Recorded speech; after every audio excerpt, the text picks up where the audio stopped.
G'day guys, welcome back to the channel. I'm Pierre and this is Simple Home Brew. I've been recommended a product called Black Rock. Apparently it's one of the best in the world. It's made by a New Zealand company, New Zealand homebrew company, and I am doing a Black Rock Pale Ale today. Hopefully this comes out great and I hope you can join me.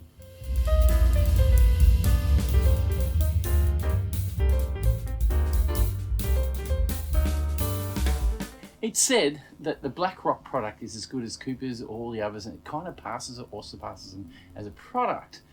And I'm about to find out because I've never used Black Rock before, and I thought I'd give it a try. I'm going to do this step by step for you new brewers out there who haven't seen a extract brew happen. I've got some more advanced equipment, but you can do this on anything you've got. So if you've got a small plastic fermenter, that's fine, it'll work. The other thing I'm going to do is I'm going to make a 22 litre batch instead of a 23 litre batch, because my kegs only take 19 litres and you're normally left with around about 2 litres of trub, which is the yeast that has grown while processing the alcohol, and hoping that the flavours will come through nicely from that. So the first thing I'm going to do is actually grab the can and warm it up. I need to actually take the lid off, which I just did. I've dropped the can, look, I put a big dent in it. How stupid of me. I put it on the bench after I bought it, and it rolled off the bench and smacked on the ground. I am going to use their 5 grams of premium brewing yeast.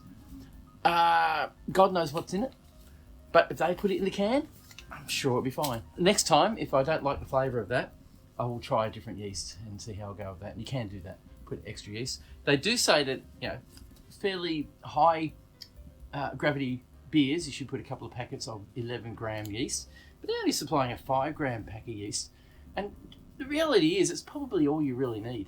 Anyway, I've got this boiler here. This is my Brewzilla. Well, it's not a Brewzilla, it's actually a DigiBoil, but the companies make these into a Brewzilla, which is another electronic brewing kit. So I could turn this into a Brewzilla if I want to. We boiled it to 100 degrees Celsius because we need to dissolve this, and some dextrose. I'm not doing anything special. Dextrose is just a very, very fine sugar that dissolves very quickly in hot water. That will actually increase the gravity, which is the sugar level in the beer. Hopefully, or the wort when you make it. It becomes wort before it becomes a beer. So we're going to start with opening the can. No, we're not. We're going to start with putting this can in about 2 litres of hot water for about 15 minutes to warm it up so it becomes more pourable, because we're in a cold climate at the moment, or cold time of the year, and we don't need to wait for hours and hours for this to pour out of the can. So what I do is I'll just pour it into the can. I don't know if you can see me pour it into the bucket. See if that sees anything? Yeah, it does. So the camera over here is actually looking at us now. And wait, I'll stop that. Before I do though, in here, on the back of this are full instructions on how to do this. And I'm going to bring you through this step by step without reading the instructions, because I've done it so many times, to give you an insight on how to do it. So let's get started. So what I'm doing is I'm going to just use my 3 litre jug, put the can in my 3 litre jug, like that, and just fill it up with hot water. Now that hot water is 100 degrees Celsius, so be really careful. I don't want to see you guys burn yourself the first time you start brewing. And it only has to stay there for 10 minutes. It will cool down a little, but not enough to worry you. So that will now stay in the sink, just like that. So while that's cooling down, while it's warming up, not cooling down, I am going to get my fermenter ready. Now my fermenter, can't hear me, can you? Now my fermenter is a Kegging Apollo Titan 3. I bought this from those guys as an experiment because I wanted to get a fermenter that would last forever, basically.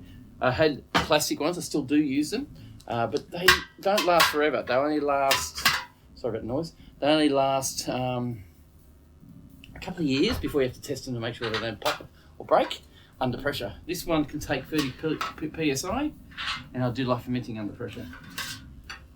So I've put sanitizer in it. Now the sanitizer you can use, hang on, I'll pop that down. Right now I'm using Atomic 15, which is from Kegging. This one is really good. It's a bit more, it smells a bit more than Stellar Sand, but it does the job. It really, really cleans it up. The ratio of diluting that is 1.5 to 1 litre of water. 1.5 mil of the product to 1 litre of water. That's the maximum ratio you should use. And that's very, very, very highly diluted. It's like an acid, a food grade acid, and you don't have to rinse your product after you've used it. So I have filled this container up. I will empty it out. Actually, this was a very clean container, so I'll reuse that sanitizer. And like I said, you can leave the sanitizer in there. It actually is a nutrient to the yeast, so it'll be fine. The yeast will be fine with it. Okay, next step, we need to put at least 2 litres of hot water in the fermenter. Now, if you've got a plastic fermenter, you can't do that. You have to do it in a separate bucket. But this is a stainless steel fermenter. It can handle the heat. And that hot water will help dissolve the sugars I'm about to put in. But the biggest hint I can tell you now is pour the sugar in first, then put the hot water in. Don't pour the sugar in last. The reason for that is when you pour sugar like this, it's so fine, the steam will actually catch in the actual sugar itself and make it solidify around the bag, and you won't get all the sugar in.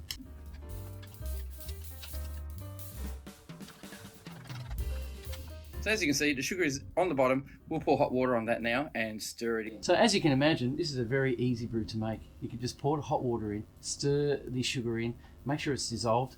You know, even though I've done it before where I've forgotten to stir it, just rushed it, thrown it in, had the sugar settle in the bottom of the fermenter, and the yeast still ate its way through the sugar anyway, and it still seemed to work really well.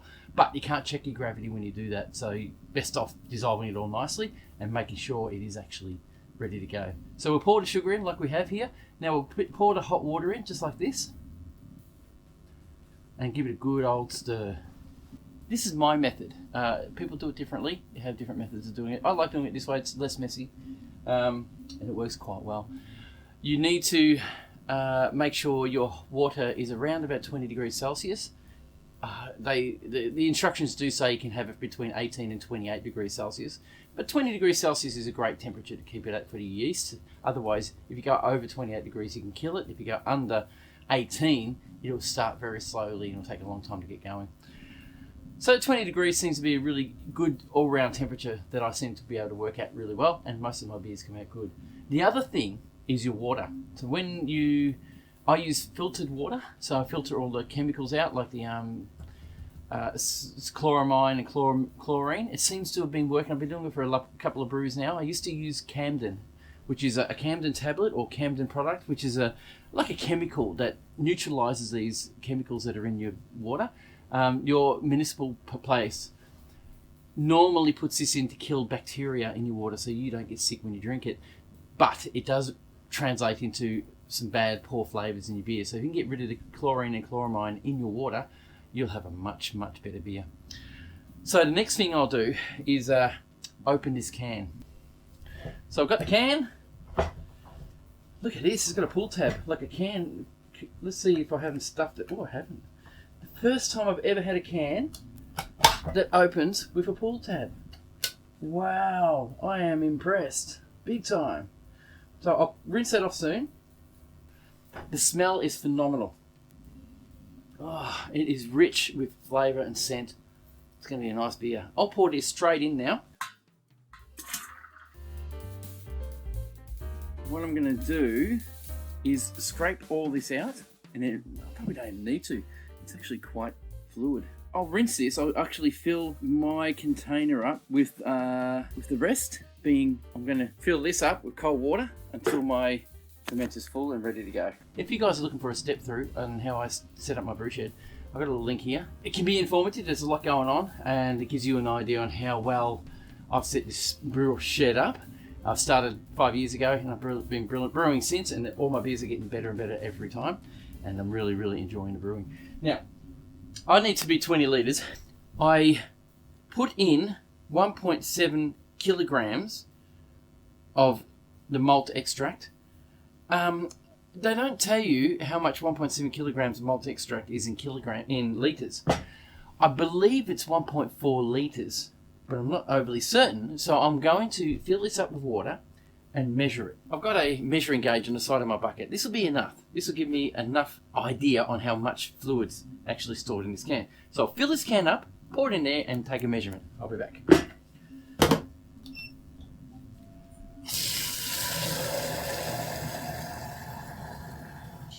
Alright, this baby is full to the rim. I'll pour it in. And the measurement we've got is 150, 253. 13, 1.3 litres I've got. So that can is equal to 1.3 litres of water. So I put in 3 litres of hot water, 1.3 litres of extract. I've put in some sugars, but the sugars only make up about 60 ml of water, so it shouldn't make a difference. So I'll pour that in. So I have to put this down. I have to write this down, otherwise I'm going to forget. So 1.3 plus 3 is 4.3, plus a can of that is 1.3. So we're looking at 4.3, 5.6. 5.6 litres I've already put in there. So 5.6 means that I'll have to add a little bit more to make up the 22 litres. So 5.6 take away, 22 take away 5.6 litres is 16.4 litres. So I have to fill this up with 16.4 more litres, which means this can, I'm just going to fill it up into this container and take the measurements of that. So this container has increments that goes up to 3 litres. So I'm going to do it in increments of 3 litres.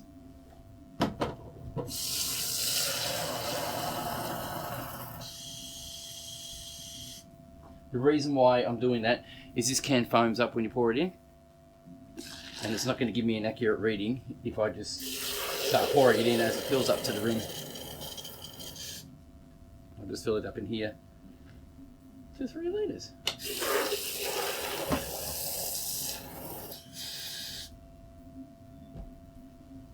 16.4.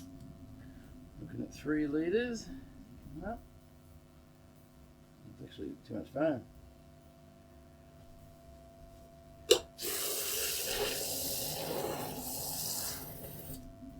This has proven to be very inaccurate with all the foam that's happening. Okay, we've got 2.5 litres. Okay, 2.5 litres. We'll pour 2.5 litres. That gives us 2.5 litres out of 16.4. I think I might try and pour that a little bit more accurately next time. Trying to get less foam.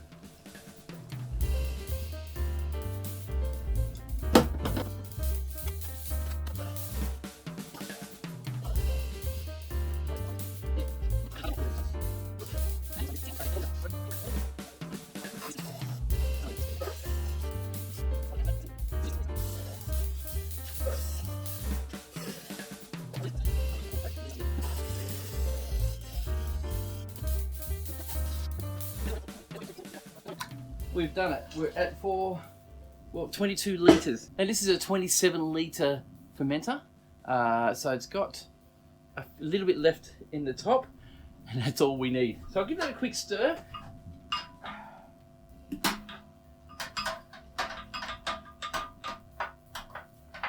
Now by doing this, I've actually aerated it big time and made it oxygen full. So basically there's a ton of oxygen. Also, you need to know that where our water in Gippsland is one of the best waters in the world.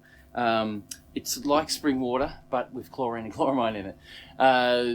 Basically, it's tested as one of the best waters in the world. So if you guys out there think that using tap water is a bad idea, well, in my area, definitely not a bad idea. It's quite clean, quite good, and it comes off the mountains, and it's filtered really well. And I do filter it before it goes into my fermenter as well. So it's really, really clean. I will now pitch the yeast. And talking about the yeast, one thing I've got to tell you, I have a tilt. I have a little tilt. This will tell me, hopefully over time, the temperature it's at. And right now, for you guys who haven't done this before, everything is susceptible to bacteria. So you need to be bloody stuck in that. Really? What? Sticker stuck on it. How am I supposed to get that out? So so now I have to tell you this. Basically, your water is down to temperature. My fermenter, and being that we have such cold water at the moment, oh my god, that is such a sticky bit of tape. So that water is so cold, it should be down to about 20 degrees Celsius from the hot water I put in and the cold water I put in. Hopefully. We'll find out when we put this in. I haven't got a thermometer. Well, I can test it with a thermometer, but I don't need to because it's just how things are. So what I've got here is a bottle, and this is very, very important. Have a bottle of sanitizer like this, spray it on your products thoroughly so that any bacteria that may have been on it after about 30 seconds is pretty much dead. That's what sanitizer does. And it's, like I said, it's a stimulant for, it's a nutrient for, what do you call this stuff? Yeast. Now, you guys want to see this, so I'll quickly get the camera out of my phone, dropping it in. So, drop that bloke in. That's been sanitized fully. It floats, but you can't see it. The problem here you're going to get is unit itself isn't going to show you a proper gravity reading until the foam settles down. Alright, so I've put sanitizer on this. It's gone a bit soggy actually. These things have been around for a while. They've been in bacterial environments. Just spray a little sanitizer on it just to make sure we don't get bacteria in the beer now. And here is the yeast. They're little dried balls and they are going to be pitched. So in it goes.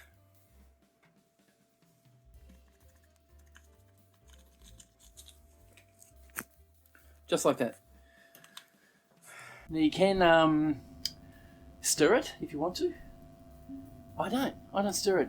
Yeast will go through it. I don't care what anybody says. I've never had a problem with anything tasting any different depending the way you stir it in. You can shake it. I've shaken it before to aerate it a bit more, especially if the all grain stuff. I shake them to get the air in the actual wort, and you really kind of need to get the air in the actual wort.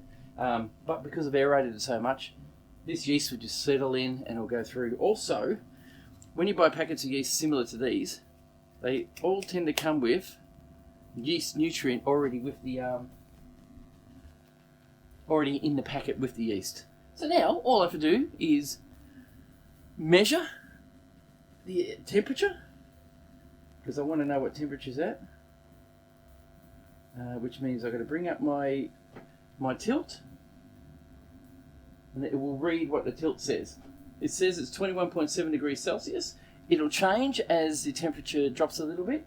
I want to ferment that at 20 degrees. So I've got a little device over here that keeps it at 20 degrees, and luckily for me it's winter, so our temperature here doesn't rise above 14 or 15 degrees. I thought I saw a spider. All winter. So that will ferment at this temperature, or at 20 degrees, until it's finished fermenting. Also, you see the gravity there, 1044. That's about right. We need to... It's about 1044 it was meant to be, so I'm about right. It's not going to be a high gravity beer, which means it's going to have a nice balance of alcohol in it, which is great. And it's going to be really good. So now, the only thing I have left to do is to put my probe in, or my temperature probe fingity bobbity tube. This thing. That is sprayed now. We're fully with sanitizer. Actually, I'll do the bottom half as well, just to make sure. Even though I did actually sanitize all this already, I just want to be doubly sure. Sanitizers, there's no minimum amount or maximum.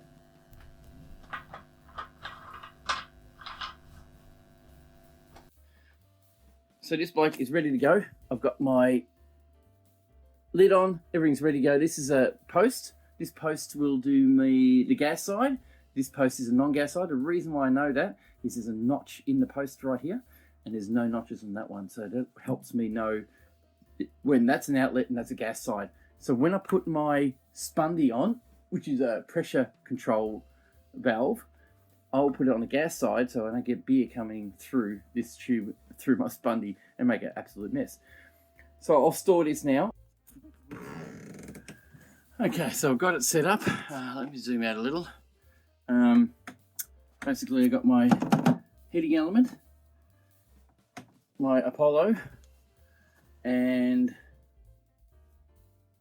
my spundy all ready to go. This spundy, I'll zoom back in again, was set to about 30 psi, so I'm going to have to put gas on here just to quickly check the pressure to make sure it's right, because if it starts fermenting and I'm not around, I want to make sure this releases the gas so it doesn't explode. All right, that's the next job. So I'll set this at 10 psi on the gauge, and what I'll do is take it off here, throw the spundy on and see what pressure it actually reads. We're looking at 5.7, so that's fine. It's actually got 5.7. I'm going to bring it out so it starts leaking, coming out. You can hear that coming out.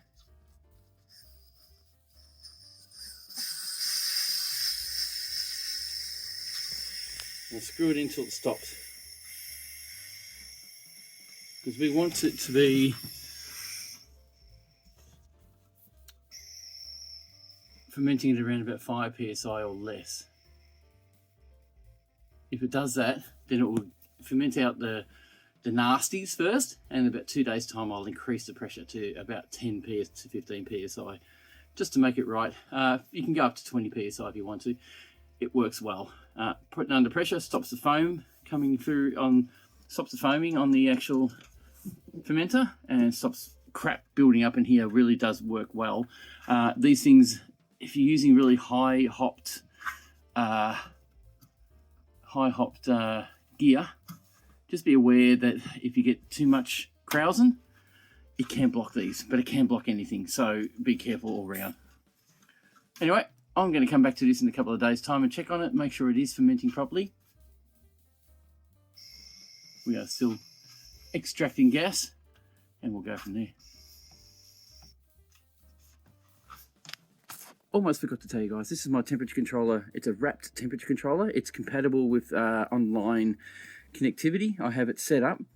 Basically, the current temperature it's reading is 18.4 degrees Celsius, which I think is probably better. The target is 20 degrees Celsius, and I can control that through my phone and watch it and keep my eye on it through the phone, as well as some other parts that go with it. This is a Kegging product. We also have a wrapped temperature probe just to see if we can... Hey, it's on. It's not supposed to be on. Off. Okay, gonna have to put new batteries in that one, I think. It's been on for a few days now. That was given to me by Michael Eade, or Mick Eade. Thank you, Mick. Really appreciate you giving this product to me. He gave me that about a year ago as a Christmas gift, I think, or something like that. Absolutely awesome. And I've been using it ever since. It's been bloody brilliant, I can tell you. One day I'll talk about it. If you are interested, I do have an affiliate link for this. I'll leave it down below. Cheers, guys. Right, we're at the end of fermentation. I'll just pop the light on here so you can see what's going on. I'm about to keg it. I'm going to keg it into one of these Kegging kegs, which are brilliant for what I want to do. They're pressurable to up to 35 psi. I think they can carry more, but I'm only going to pressurize it to about 30 psi. But now I have to clean it out, get it ready, sanitize it, and start transferring it. So here we go. All right, so now I'm transferring the finished brew from my vessel all the way into my keg, which is about to here now in filling. We've got probably half an hour of filling time. I used a butterfly valve to control the flow of air or CO2 coming out while it's filling with liquid. That is about, like I said, about to there. I have a line that I can see, because it's colder, warmer. So the line will slowly increase to the top. This is a 20 litre keg, so hopefully I'll fill it right up. And we'll do a test. We'll taste it in a sec and see how it's going.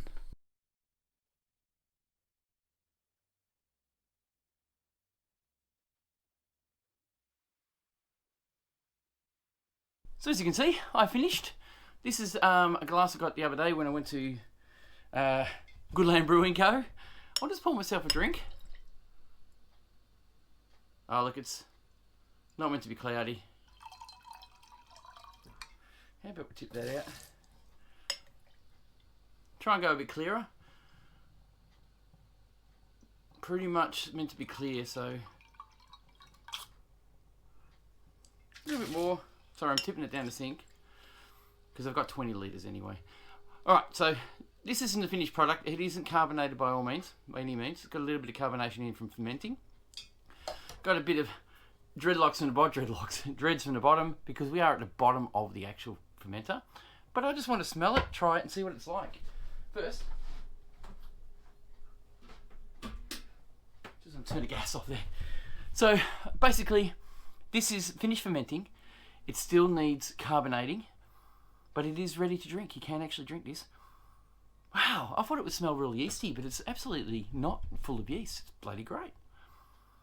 Fruity. It is still new, so it needs to have a couple of weeks on carbonation into just aging, basically. But it smells good. I reckon it will be clearer than what I'm seeing here. We'll try it. Oh, wow, that's nice. Fruity. Does need carbonating, of course, but has got a little bit of carbonation in it. That's really good.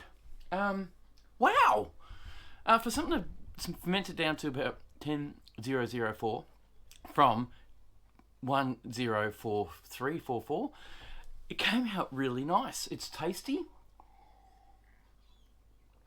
Well, these black rocks are beautiful. That is really good. I'll give it 2 weeks. I'll leave it sitting for 2 weeks and get it rested, get it to age a bit, and we'll try it again. But for now, guys, this is the end of the video, and that is what I can tell you now is a very, very tasty beer brew.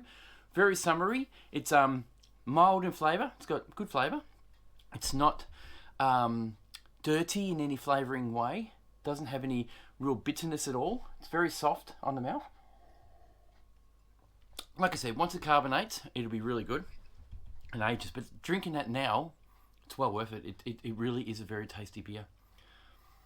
Thank you very much, guys, for watching this channel. Thank you to the subscribers who recommended using BlackRock. I am going to do a lot more BlackRock from now on. And thank you very much to my subscribers, my Patreon members, and all of you for watching this video right to the end and giving me that great big thumbs up to carry on with to help me carry on with making my videos. If you guys are giving me the okay, I'll keep making the videos. Guys, this one's a great one. It is well worth making. Cheers, and we'll see you on the next one.